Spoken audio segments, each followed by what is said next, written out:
Bonjour à tous. Aujourd'hui, on va s'intéresser à une philosophie qui pourrait bien changer notre façon de voir la compétition. Ça s'appelle Team Courage.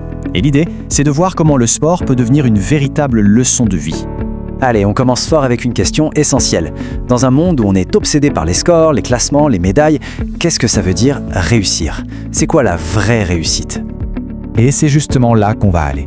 On va regarder au-delà de la simple victoire ou de la défaite, parce que le plus important, c'est peut-être ce qu'on construit en chemin. L'idée de fond, en fait, c'est que le terrain de sport, c'est bien plus qu'un simple terrain de jeu. C'est une sorte d'école de la vie, un endroit où on forge des choses bien plus importantes que de simples compétences athlétiques.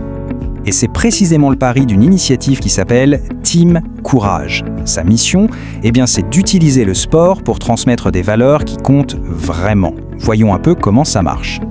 Ce qui est vraiment intéressant ici, c'est que cette initiative, elle ne s'adresse pas qu'aux jeunes sportifs. Non, elle englobe tout le monde, les parents, les éducateurs. C'est une approche à 360 degrés qui prend en compte tout l'environnement de l'athlète.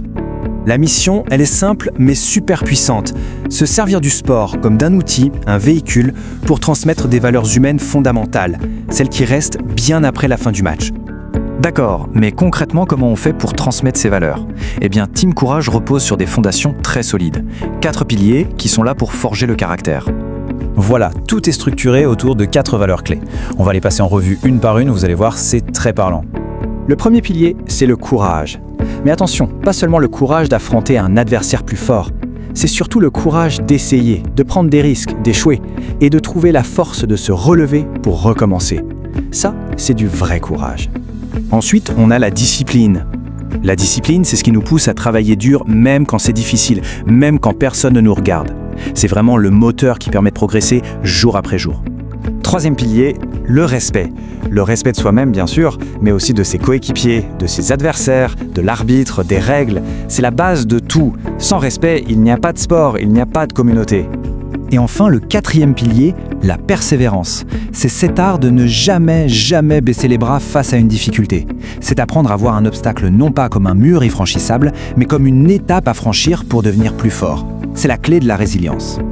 Alors maintenant qu'on a ces 4 piliers en tête, comment est-ce que Team Courage redéfinit la formule du succès? C'est là que ça devient vraiment passionnant. Ce comparatif, il résume tout. D'un côté, on a la croyance habituelle qui dit que tout repose sur le talent, le don. Et de l'autre, la philosophie Team Courage nous dit non, l'essentiel, c'est ce qu'on peut construire. L'état d'esprit, la volonté de travailler dur et la confiance en soi qu'on bâtit petit à petit. Le talent, c'est un plus, mais c'est le reste qui fait toute la différence. Et pour construire cet état d'esprit, on agit sur 3 leviers.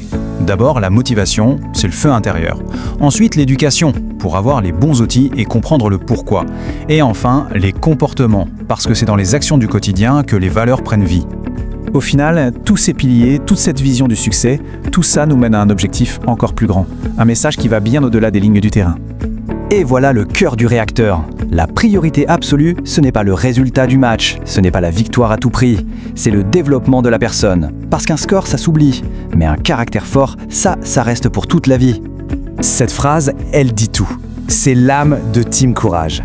Le but est double. Bien sûr, on veut former de bons sportifs, mais on veut surtout former des êtres humains accomplis, des gens bien. On va se quitter avec cette question. Et si au fond la plus grande victoire du sport, ce n'était pas celle qu'on lit sur le tableau d'affichage? Et si c'était sa capacité à former les champions de la vie de tous les jours? Voilà la perspective vraiment inspirante que nous propose Team.